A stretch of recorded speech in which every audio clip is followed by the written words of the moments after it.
होती है, पेन होता है, दर्द होते हैं। अब पैरों को खोल लीजिए, थोड़ा स्टेज है ना छोटी है या लिखते हो। चलिए अब आपको उंगली और अंगूठे मोड़ने सिर्फ, और श्वास भरना है। श्वास भर के सिर्फ अंगूठी और अंगुली। हमने कौन से जोड़ों को कर रहे हैं, कौन सी मांसपेशियों को? जो टो पार्ट है हमारा, जो टो पार्ट है उसको ही कर रहे हैं, उनके जोड़ों को कर रहे हैं, उनकी मांसपेशियों को कर रहे हैं और उनकी हड्डियों को कर रहे हैं। तो यहाँ से क्या, श्वास खाली किया, छोड़ दिया। जल्दी जल्दी नहीं करना, मैं जो कह रहा हूँ जल्दी जल्दी करने हो तो क्रिया कहलाती है। जब हम उसको एक स्टेज पर ला के रोकते हैं तो आसन कहलाते हैं।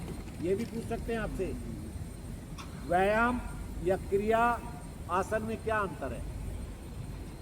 क्रिया कहो या व्यायाम कहो एक ही बात होती है। क्रिया में निरंतरता होती है, व्यायाम में निरंतरता होती है। ऐसे करते रहते ना, उथल कूद ऐसे, वो क्या है? व्यायाम। क्रिया हमें यहाँ 5 विधाएं सीखनी है। योग की कितनी विधाएं हैं?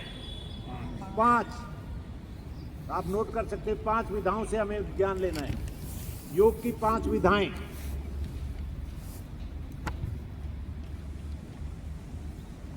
अभी हमने उंगली अंगूठों को मोड़ा, अब हम होने गए ये जोड़। अब ये जोड़ों को करेंगे, देखिए टखनों के जोड़, ये जोड़ों को अब ऐसे लाया, ऊपर ले गई, रोका, श्वासों के साथ, श्वासों के साथ करना है।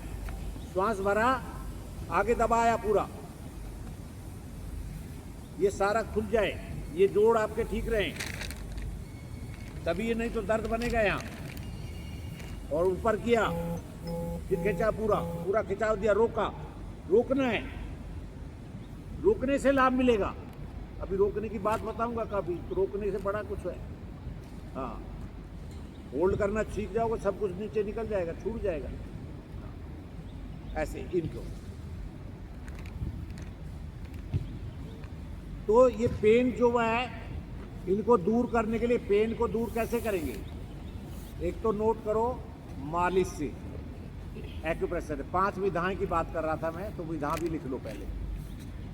5 विधाएं हैं, क्रिया ओब्लिक व्यायाम लिख लो, क्रिया ओब्लिक व्यायाम।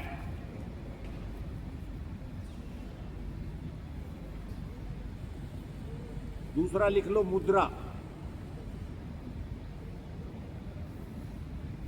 मुद्रा कहते ना, ये मुद्रा लगाओ, ये मुद्रा लगाओ, ये भी मुद्रा है। अपने आप कुछ मुद्राएं लग जाती हैं। जब सर्दी लगती है तो क्या करते हो आप?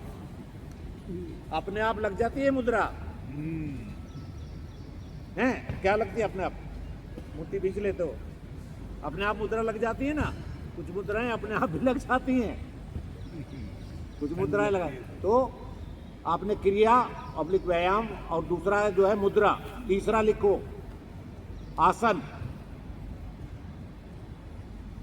चौथा प्राणायाम। 5वां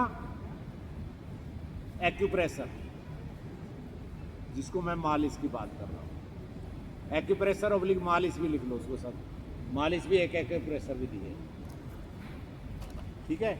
ये 5 विधाएं हैं। हमें 5 विधाओं को सीखना है। किसको सीखना है? 5 विधाओं को सीखना है। अच्छे शिक्षक बनने के लिए हमें 5 विधाओं का ज्ञान होना चाहिए। कौन कौन सी विधाएं?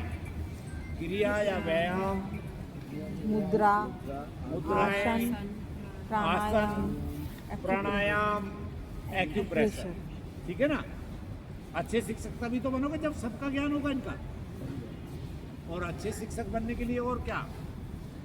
विधि का ज्ञान होना चाहिए आपको, टेक्निक पता होनी चाहिए। क्या पता होना चाहिए? टेक्निक। हाँ, ऐसे नहीं कि ऐसे करा रहे थे जी, ऐसे पैर मुड़वा रहे थे, ऐसे कर रहे थे, है ना। क्या हर चीज को क्या पकड़ना है आपको? टेक्निक को पकड़ना है। क्या टेक्निक है, हमें किस टेक्निक से इसको करना है। और फिर क्या पकड़ना है? दूसरी बात, समय सीमा, टाइमिंग को पकड़ना है। क्या पकड़ना है?